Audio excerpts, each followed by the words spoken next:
台南玉井这个周末要伫个大巴年纪念公园、甲玉井运动公园来举办彩灯的活动，而且是第一届甲吉祥物巷仔鸟来合作。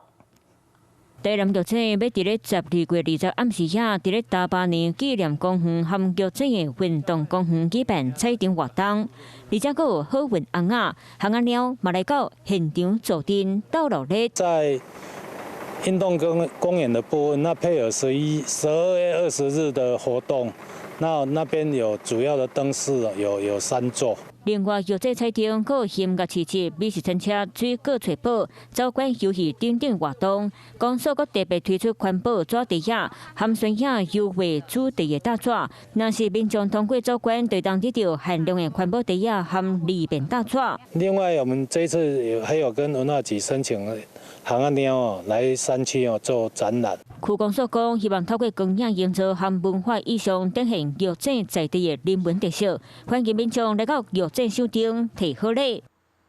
嗨，大家好，我是颖彤。想要来抢先掌握最及时的新闻资讯吗？赶快订阅、按赞、开启小铃铛，锁定华视新闻的 YouTube 频道。